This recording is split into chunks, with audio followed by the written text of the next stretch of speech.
Hello everyone, it is Joe here from Omnipoke, the channel that brings you guys everything Pokemon. If you're looking for PTCGO codes, including the stuff from Lost Origin, make sure you check out the Potown store. You can get a 5% discount on your order using that code Omnipoke. For today's video, we're going to be analysing the first few days of the Lost Origin online tournaments, because I think this is a great testing ground where we can start seeing some pretty competitive lists actually for the newest set. Of course, there are going to be some Lost Origin legal tournaments coming thick and fast in IRL play. There's one regional, of course, pre this, but I've already done a little metagame discussion on the channel if you want to see how I feel like the metagame will be shaping up post-Worlds.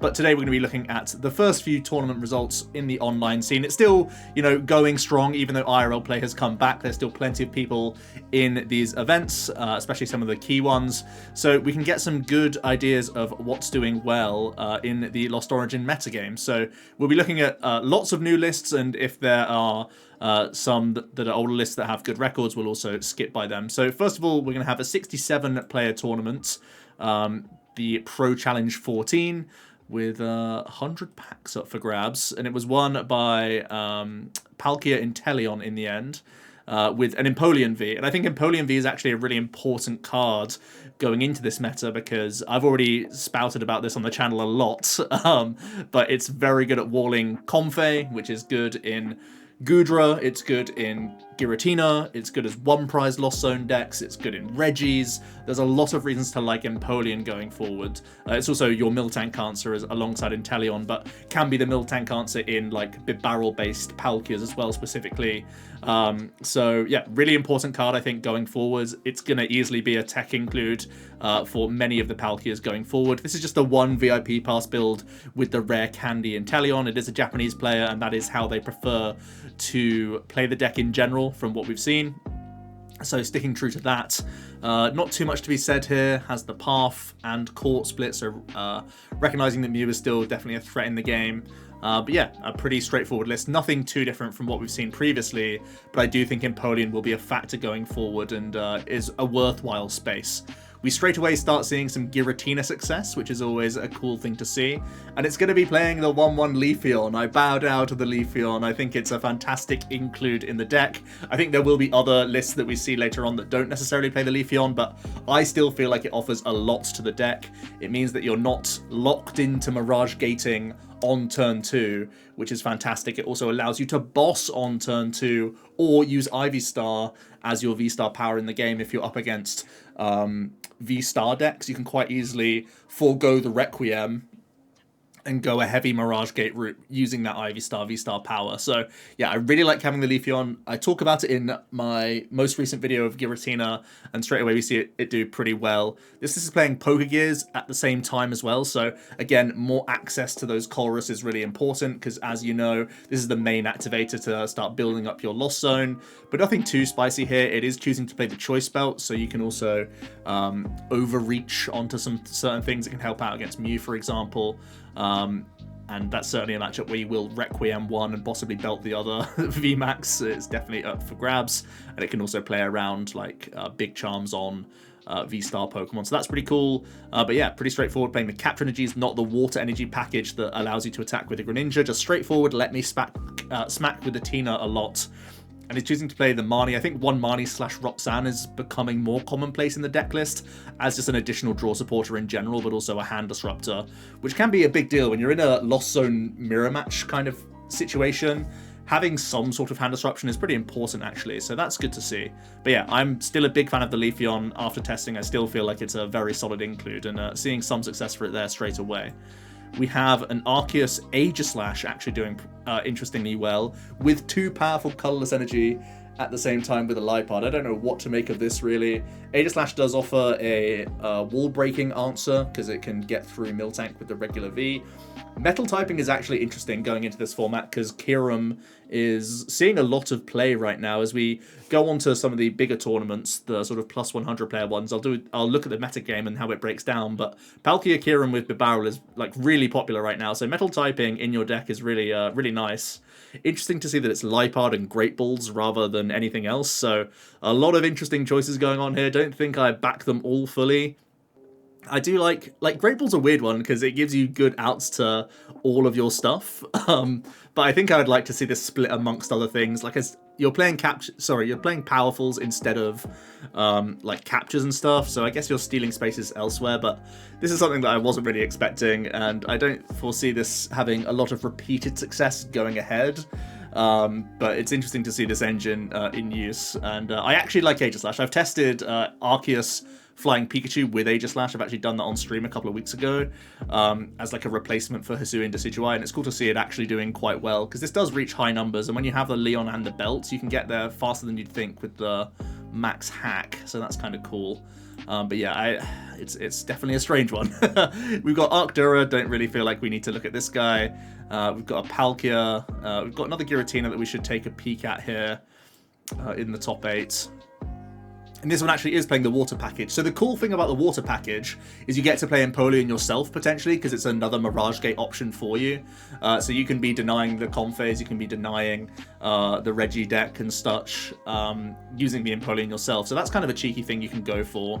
But you do lose out on some capture energies. This is still playing the Leafeon V, and I do think the V is more important than the V Star. So it would be a card that I would put into my deck, but having the V-Star means it's, you know, less of an easy prize later down the line, whilst also having other upsides like being an attacking threat, etc. But this is one of the big benefits of playing the water package. You can use Moonlight Shuriken if you want to, or at least threaten it throughout the entire game, make the opponent play differently, and you have the Empoleon. I think oftentimes if you are playing the water package, I like the Sableye, because you just have a lot more control over your opponent's board, and you can use the Sableye to set up Moonlight Shurikens a lot easier, and you can use the Sableye to knock out Manaphy as well. And if you're already playing a Rod, I don't see why you wouldn't try the Sable guy in here as well. But this is a pretty cool list, and this time it's playing the Bird Keeper as that 5th supporter. I do think the 5th draw supporter is a good idea in general, just so you don't brick completely. And of course the Bird Keeper has great synergy with Comfey naturally, as well as being just another pivot in the deck, because this is quite light on the pivots. It's got the 4 nets, the 3 rope, and the 2 air balloon. Actually a little bit light for my liking. I would like to see some physical switches in here as well, because committing yourself to rope all the time just feels a little bit wonky, especially when you only play 2 boss. So I'd probably look to make a couple changes here, but this is clearly respecting Empoleon by having so many ropes and then playing it itself, so kind of interesting counts there in the switching front, and I think that can be tweaked as we go. Outside of that, we're getting to sort of average records, so we will move on, because there's plenty of other decks to look at. We move on to the Tournament of Doom, which is an over 100 player event, and I said I was going to do the metagame breakdown for these. So you can see Mew was the most popular deck, followed by Lost Zone Box, Arc Flying Peak, Palkia Intel, Giratina, and Goodra the same. Reggie's also, and Hisuian Zoroark, a few people playing that as well. This was, I believe this was held on the 10th of September, so people only just had access to these cards. But it was actually won by Arc Aggron, and it was hilarious seeing this post on Twitter, because the Aggrons were showing as new cards that they'd either just pulled or just traded for, which is a real cool flex, that they literally just went in with the deck and said, yeah, let's rock it, and ended up winning and going undefeated, which is really cool. Arc Aggron I actually really like for the pre-Lost Origin meta. I think it's a pretty strong deck for this upcoming regionals this weekend and special event that I'm attending. Definitely something on my radar, and again, similar to the Aegislash, I think metal typing still carries a lot of value going into this set, so I could foresee, like, it sounds like a meme, but Arceus Aggron could be here to stay. I think it could definitely threaten things like the Giratina deck, because you have such high damage potential at your disposal, and they're not the best at gusting either, so your Aggron can sit there and just not get targeted down, and then you can just come in and get the value. So yeah, I think Aggron is probably going to remain a factor in the format, and I think this could be just a copy pasta of Adam 60, I can't remember exactly, but looking pretty close regardless. I love the double Raihan, kind of important for sustaining this chonky boy with such a hungry attack cost, and yeah, it seems to be more or less the same list that Adam took, and I think it's certainly worth testing, and it is a real deck. It's not a meme deck. It's actually really, really strong. So there's more Arcdura.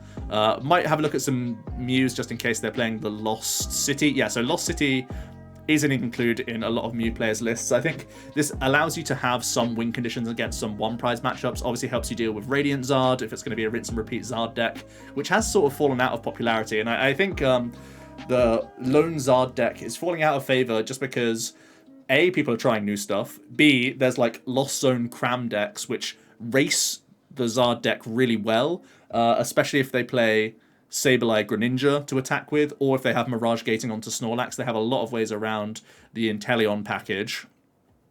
So I think Radiant Zard is quite bad into the new one prize Lost Zone stuff. And I also think it's obviously afraid of Lost City a little bit that's going into these Mew decks. But I think if you just play the one copy, I don't know if it's good enough to beat like Reggie's. I feel like you might want to commit to the second copy to have a good matchup into the Reggie deck, for example. But I guess in theory you have Silene that can cycle it if need be. So there's something there to be said about the one Lost City. I still like this split actually when you do play the Silene, because you still have High Rose Tower. The Parasol's interesting. I think it's maybe over-teching for Giratina, but we'll have to see. But it still has at its core a lot of draw here, and you obviously gain a ton of space in this list because you're not playing the Meloetta package, so you don't have that aggro potential. I do worry for a list like this that doesn't have the aggro potential with Meloetta against Drapion. I think even if you're able to like cram heads into your Lost City and knock out a Drapion straight away, I think the value they immediately get out of that Drapion could be too much. So I personally like going back to a Meloetta style approach of Genesect, but there we are. Outside of that, we do have a Zoro and a Hisuian Gudra. I've already done a video myself on the channel with Zoroark, and I think there's critical errors going on with Zoroark so far, and I know there are some getting results, and I don't want to discredit those results. This is like a solid record and obviously gives a strong player. But what I would like to say is that I feel it's very wrong to only play for Double Turbo, and even just these two Psych Energy, I don't think they do much personally. I would really like to start seeing Melanie builds of Zoro with Empoleon. I've made my case on the channel about Empoleon. I think it's cracked. So if you want to merge the Empoleon style builds of Zoroark with these 4 DTE builds, I think that's the best way to go, because you're really narrow visioned into only beating 2 prize decks and 3 prize decks if you play Zoroark with just these double turbos and not Water Energy Empoleon. I don't think you have win conditions into 1 prize matchups, and that just sounds like such a bad idea when the Lost Zone Cram deck is a thing. There's going to be Reggies around. There's going to be all sorts of other 1 prizes like popping up, like Hisuian, Arcanine, and stuff like that. So I think the format isn't narrow enough to get away with a build like this. I think it's like quite greedy. I know I'm just picking on Gabe's list, but there's going to be a lot of people playing just quad DTE builds, and I think that's like huge mistake. We have a Hisuian Gudra. No surprise here, it's the Greninja build that's doing the best. I really like the high capture energy. I'm surprised there's no Ultra Ball in here. Or VIP pass, so quite low on those early game search outs. It does play the 3/4 Gudra line as well, which sounds like a meme, but you have many more opportunities to Lost Zone your Gudra V-Star, and especially if this list isn't playing Ultra Balls, it kind of makes sense to play that 4th copy, so gives you license to be a bit more aggressive with your Conphase and Colress early, knowing that Gudra's not good on turn 1, for example, just to give you more pivot outs. Speaking of which, it's a little light on the pivots, but I guess that's what you get when you add in these slower cards like the Fantina Palpad for reload. So I've again made my stance on the Gudra, where I like it as a tempo-based deck. I still like the belts. I think that's a really important choice in the list. And overall, I don't hate the Pokemon line too much, but I would definitely try out the VIP pass build that I have on the channel. I have been having a lot of success with the deck, and I know other people have as well, so that's still the thing that I stand by. Let's go on to the next event, which is a 49-player tournament won by Hisuian Zoroark. Again, very strong record with this 4 double turbo. Looking at their losses, they lost to... Okay, they didn't lose to any 1 prize decks, but they didn't face any 1 prize decks, you see? This is the issue with, like...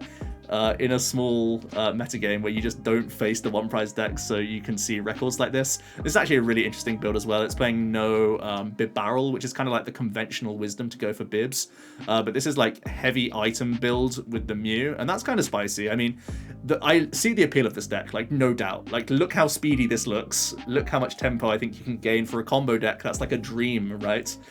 But you're not playing Diancie, which means you suck going second, and you don't respect 1 prizes, and that just sounds like so bad. This is like the more winnest win more deck I've ever seen. It's quite greedy in my opinion. Like go first, sure, you're gonna do really well, but you're not gonna do well in the rest of the meta. You know, maybe I'm being too harsh. Let me know what you think about the Zoroark. Do you think it even works if you fit all this Empoleon gubbins?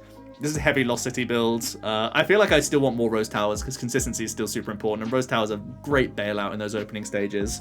So I'd like to see like a 1-2 split the other way with Silene potentially, or maybe as high as a 2-2.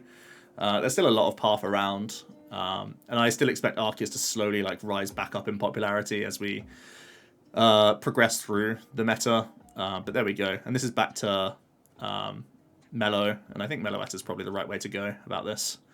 So yeah, it looks pretty solid for the Mew. But I think most people are on the Lost City hype. I'm kind of like mid on Lost City, honestly. I could easily foresee Mew just being the same deck that it always was and not adding any new cards from the set, but there we go. Another Arceus. This is either the same player or I don't know what's going on, but my brain is melting. I think this is the same player. So we've got someone rocking a deck that they like and doing well with it. Fair play to them. We have an Ice Rider Palkia. We have... Is there any new cards in this list? Doesn't look like it. Cologne is very good, though, going ahead. I think Cologne is really good at beating, like, Confe engines that have Manaphy down. We see another Giratina.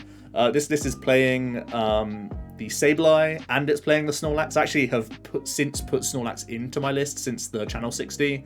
Really do like Lax. I think it's very solid into one-prize matchups, and I think when you play Lax, Sableye, Cramorant, and a Rod, I think you can be a one-prize deck for the majority of the game and actually get the job done against pure one-prize lists. So I actually really like the Lax, respecting the one-prize matchups.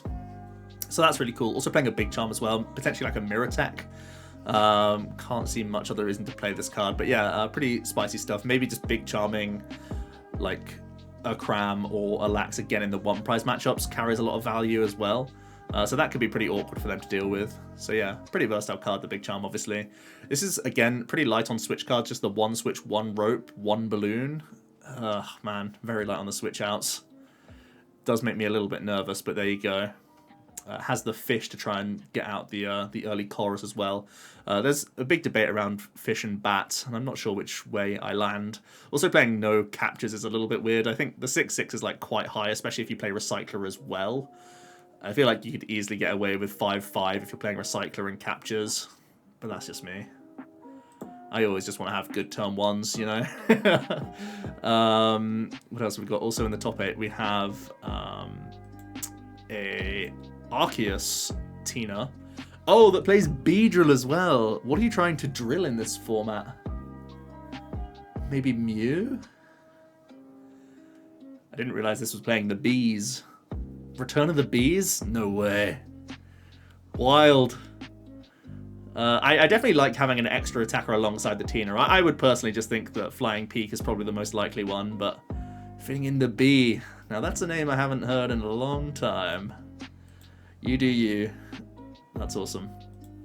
Right, we'll move on to the next one. This is a over 100 player event, so let's have a look at the metagame breakdown again. Palkintel, the most popular, followed by Giratina and Goodra, so these picking up in popularity. People really want to try out the new stuff, obviously.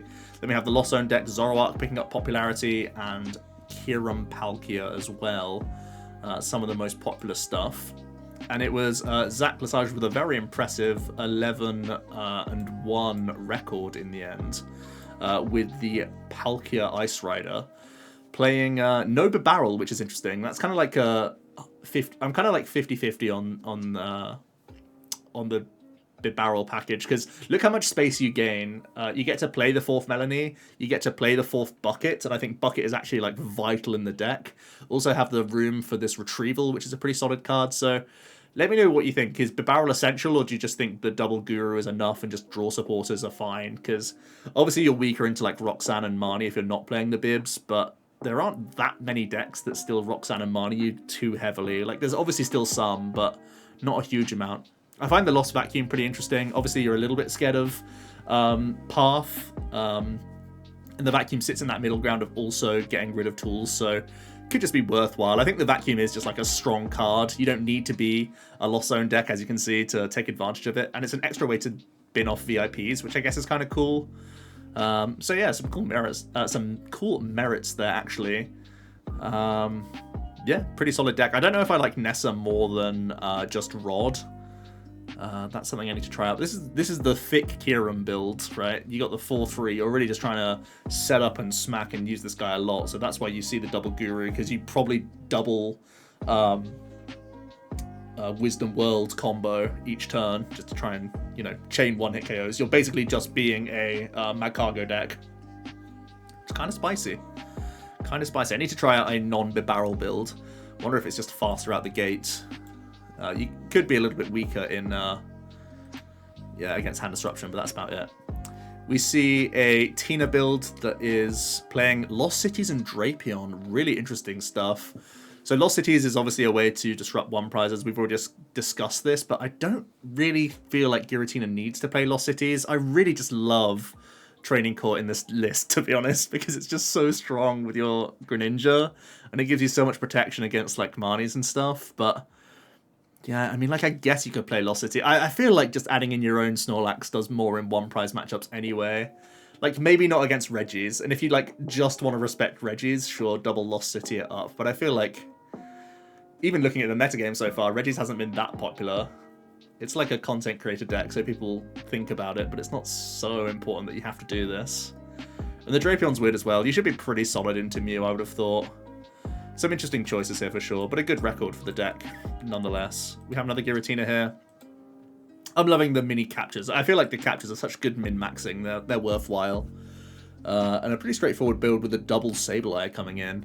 Double Sableye, double Rod's interesting. I feel like you can get away with one Sable if you play double Rod and just turn this into a Fog Crystal, and it's just like far more versatile at that point. Because why would you not just play the Fog instead, like outside of prizing? You could even get away with turning this into a Hisuian Heavy Ball, honestly, because these are so important. Just some min-maxing there, but ultimately pretty speedy list going on. Seems pretty good. Let me know what you think about Recycler versus Rod. That's always a thing. We got some more Hisuian Zoro. These 4 DTEs really are triggering me. I'm not going to lie. This is based off of that Mew list that we saw previously as well. Oh, I've made my stance on the Zoroark. I wonder if we'll see any builds of Zoroark doing well with Melanie. Because I feel like online, you can get away with playing these double turbo lists. But in a real event, I feel like you just don't. I feel like it's a recipe for going like 5-3, you know? And that's just tilting. I would not feel confident matchup rouletting Zoroark with 4 DTEs. Certainly not. Is there anything else spicy here? Gabe jumps on the ice train at this point, and this is the Bibarrel build. I feel like Bibarrel is very solid. Again, with the Nessa over the Ordinary Rod is interesting. I mean, Nessering obviously gets you to Guru, but I would feel like the Nessa's stronger in the list that plays the thicker Kyurem. Like Lesage's 60. Because if you can Nessa, you can get the attach Wisdom World smack. But in a build that only plays 1 Guru and 2-3 Kyurem, does it even come off enough? Or could it just be rodded at that point? Or do you just play none at that point? You know what I mean? It's kind of close. If you play the dense Kyurem, the Nessa makes sense, but the thinner line you go, the less it works, I think. Let's move on to the weekly standard, which is 64 players. It was won by Hisuian Gudra, a 6-0 sweep for the Goo. And is this my exact 60? Am I a genius? I want to say this is my exact 60. Takes bow, winks to camera. This looks like my exact... If it's not my exact 60, this is super close to my 60. And boy, I gotta tell you, Tempo Goo is busted. Takes bow, winks at camera, you know, love to see it. Then we have a Kyurem Palkia with the 5-1, playing the Wash Energy, respecting some Tina. I just wouldn't do that, honestly. Basic Waters are so important for this deck specifically that the Wash seems to be a disadvantageous play. Again, this is a heavy supporter build. Actually super interesting that you're like so light on the Melanies here. Because they're so important, and when you don't have access to Bibarrel to dig into this, it's so weird. I like having some hand disruption in the deck, I don't mind that whatsoever, but just the 2 Melanie feels so weird. And it plays no Crobat either. I don't know where the burst potential for this deck comes. You're only playing 3 Irida with the VIP as well. Some weird counts coming in, but the Lost Vacuum once again features, and I think that could be a nice middle ground card for the deck, especially because you can Irida for it. It's an Irida-able Stadium Bounce, which is nice. So why do you play the Pumpkin if you already have the Lost Vacuum? Why would you not change Pumpkin just to be a 4th Irrider? That's also weird. There's definitely some weird counts going on here. We see some Reggie action coming in as well. Reggie's with the Thornton Zard. I tried this on stream yesterday. Couldn't pull it off once. So God bless you. I think the gift energy is the best part of the new set, and I think the Thornton package might fall by the wayside eventually, because ultimately it doesn't help Reggie's enough. Like, it doesn't. The biggest issue of Reggie's is just getting into the game. I think, like, more often than not, in a like fast enough. So having this Thornton package, just like, it gives you some pole vault in the late game, but things have to have already gone well enough for you to stabilize to even be in that position regardless. So I'm very met on the Zard, very met on Thornton as well, because look at all the things you're having to cut, you know? You're only playing like 2 Pokestops. I get the stadium split because you don't just want to scoop a matchup, but you're light on like a lot of your consistency and draw by having 3 spaces committed here. Just playing 1-1 Alecki already scares me. I would definitely play 2 of this Alecki because it's so important for Palkia. Like, why would you play Zard if it like ends up sacrificing your Palkia matchup? That just feels so weird. Yeah, and this has like no rope or anything, so you lose immediately to an Empoleon most of the time. Because sure, you can boss a couple times, but you have to have it in hand when you've already binned everything off, and by then Empoleon's already taken like 6 prizes. We see a Giratina as well on the 5-1 record. This one is playing the water package. So, like I said, I love the water package if you're going to play the Sableye as well. That's where it makes the most sense. This is also double cram. So this is like that hybrid, really, where you have the option to go very one prize in a matchup where you have double cram Sableye, Radiant Frog, and Rod. And then you also have like a one-hit KO approach available to you as well if you need to. So I really like the flexibility of this list, and I think it probably will end up being the vibe going forward, because Greninja is just such a threat, and so is Cram, to be fair. Speaking of which, we have a 1 prize box. Really boxy, wow. So this plays the Thornton Mini Tina package for Explosive Burst, which is kind of spicy. Also has the Ice Cube. I can only imagine this is for Reggies, because I think if you don't play Articunos, you're quite bad into the Reggies, but what you can do is you can Mirage Gate, net up the rest of your board and just block face and laugh at them, right?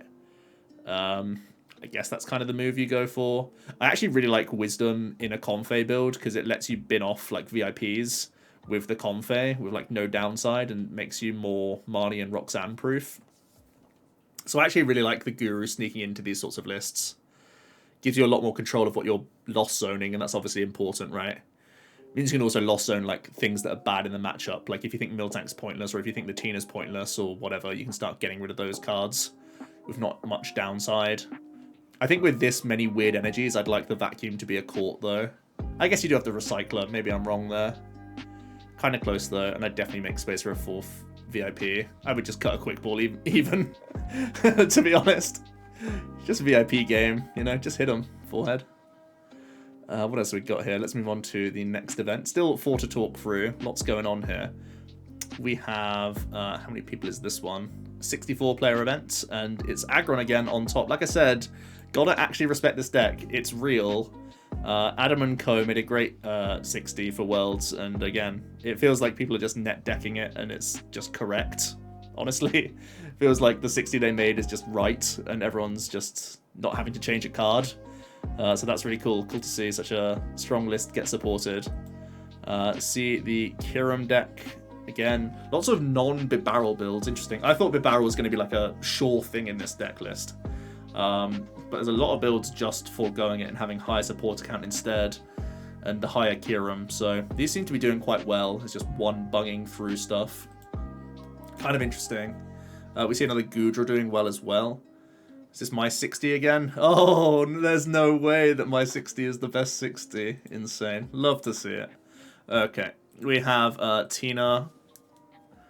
This is just... If you're playing Recycler, min-max the captures, please. Just play 5-5 and Kappas.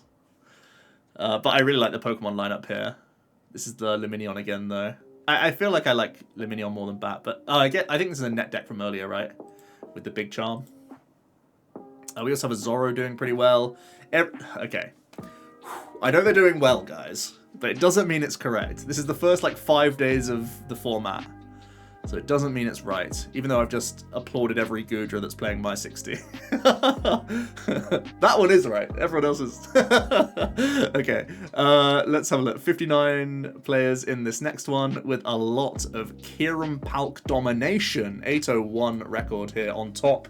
And it feels as though Bibarel might be the bait. This is a really wacky supporter lineup as well. This is the real mix of supporters coming in with just the one VIP. There's a lot going on here. I really need to try this list because I don't feel like I have enough authority on it. But again, why play Pump and Vacuum if you're playing the 4 Iridas? So strange. Because you really don't want Pump on your board either. Your board space is quite stocked up with Guru, Greninja and stuff anyway. I think I would just even play a second Vacuum over the Pump at this point. Feels really weird to play 2 Vacuums, but there you go. Like, 4 Irida Vacuum, 2 Court gives you a good amount of outs anyway that I don't think you need the Pump that much. I guess Glaciated World is so important for the deck, but again, go to double Vacuum maybe. Let me know what you think about that down below. Because Pump seems to really punish your board. Cal Connor's playing a list. Again, I think this is a net deck from Lesage's, perhaps. Yeah, all the best lists are not playing the Guru, which is not something... Sorry, the Bibarel, which was something I was really expecting. We have more Tina. A lot of them are coming down to preference at this point. This has the Greninja package. This has Lost Cities. I'm kind of against Lost Cities still. But there you go. We have more Zoro. That's incorrect. In my humble opinion. We have a Metal Energy Zamazenta combo. Spicy. Some respect for the Ice... Not Ice Riders, for the Kirams out there. That's pretty intense, yeah. I don't think we'd already have to be doing this, honestly. I wouldn't have thought Tina needed this damage output that much, but hey-ho. Insane. We have more Zoros, and of course it's all quad DTE builds. I mean, you get consistency, but you also get to trigger me for free as well. We have a couple more events. It's just a 33-player one, so we'll just look at the top stuff. I only really wanted to do this because it's like a wave of Zoro has come up now, and it's all just tilting Zoro. How many one prizes did they face? Like, look, these records are great, but they're not facing any one prize decks, and it really is a shame. Like, anyone can win the matchup roulette, right? But if you're actually going to win a tournament, do you... I mean, this guy... Okay, he beat a one-prize deck, but it's Clefairy, the meme one. More Zoros. Is everyone just on the 4DT and I'm going to die on this hill? And everyone's going to call me stupid? Yes, okay. No one's done well with a... Oh, Water Energy! You genius! Okay. Someone's done well with some Water Energy Melanie. This is thick Melanie as well. This is no research for Melanie. Wild. Well, that's the best list so far. Some Reggies. Is this a Thornton gamer? No, okay, so this is actually really interesting. Because I pretty much thought that it was pretty wrong to play Thornton after playing it for a little while. Like, for like a couple hours only, and just not getting any value. And going back to just pure Reggies that has gift energies, I feel like is the strongest play you can make at the moment. So it's cool to see it like this. I'm not too sure about the 3 Drago. I think I go 2-1 split of a Lecky before any other any other Reggie piece comes into the deck. But I do really like the very high Lotto, because gifts are basically draw supporters for you at this point in the deck. And just having the high Pokestop count feels correct. So there's a lot I like going on here. Has Cologne and Rope. I think you just always play double Rope, don't you? Especially if you play triple Drago. But yeah, pretty close. I like what's going on there. I like the game plan. Did I look at the metagame for this one? Oh, there's only 33 people. Let's look at the metagame for the latest Late Night 55. And it was a ton of Giratina. A lot of Hisuian Zoroark. Which had a terrible win rate. What a surprise. All of these 4 DTE builds are losing to The variety of decks in the format. We have Palkia, we have Kyurem as well doing pretty well. The Kyurem deck with a higher total win rate as well, interesting. Mew with a super high win rate, look at that, that's insane. Lost Zone box up there as well. Goodra, not as popular. Octane is interesting. I would have thought Octane would be more popular as like an overtaker of Arc Flying P. That's going to be on the channel soon for my initial list there. It was won by Palkia Inteleon though. And it is a candy build with Temple, interesting. So I guess the Temple is still respecting Reggie's, I guess, is the thing it respects most. Maybe a little bit annoying for Mew, but not as much as a Path. It does feel weird to me to play no Court in this deck though, because Court is so cracked. But yeah, Candy and VIPs. You don't often see this combination, right? You normally see one or the other, but having the option for both is kind of interesting. Not leaning in one direction or another. This one plays no Tina either, and plays Big Charm. Really some interesting choices there for sure. Does Big Charm ever make it in over Tool Jammer? I guess Jammer does nothing against Tina, so you kind of need to play Big Charm now. We have another Kyurem doing very well.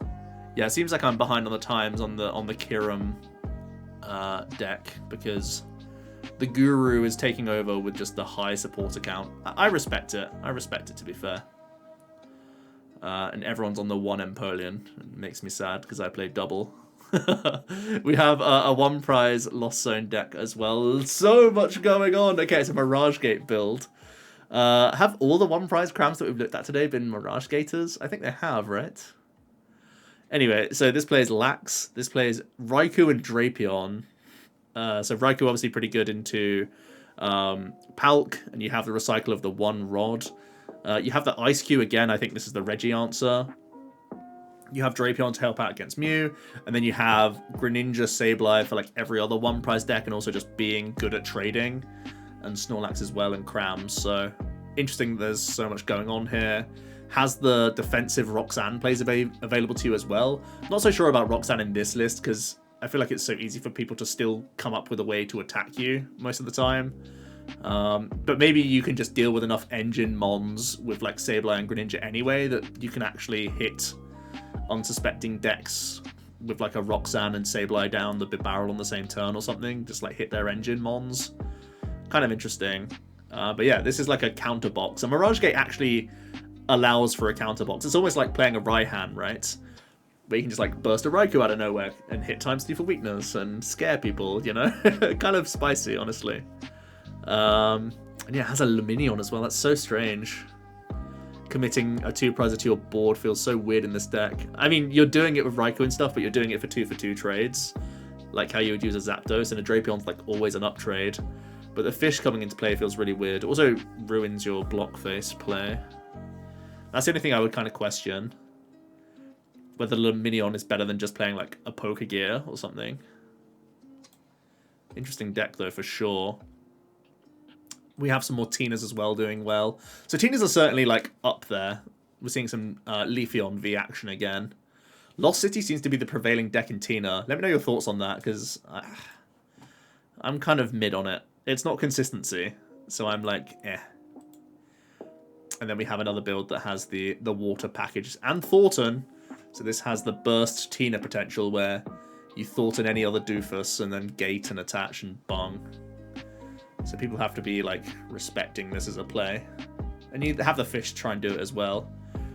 I guess if you're going to play Thornton, you need to play the fish, because otherwise it like doesn't come off enough and it's just too flashy. That's something. Oh, it's Wada. Spicy. I didn't even realize it was Wada.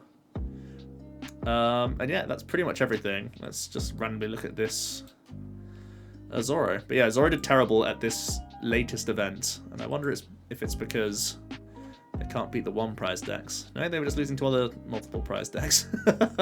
Here I am saying there's too many one prize decks in the format, but are there? Am I the one who is wrong? No, that can't be right. Lost Zone and Reggie's were up there in popularity, to be fair. But yeah, let me know what you guys think about the first week of results. I'm glad that the Goodra's doing well. It's cool to see Tina still up there, even though there's a lot of variety right now.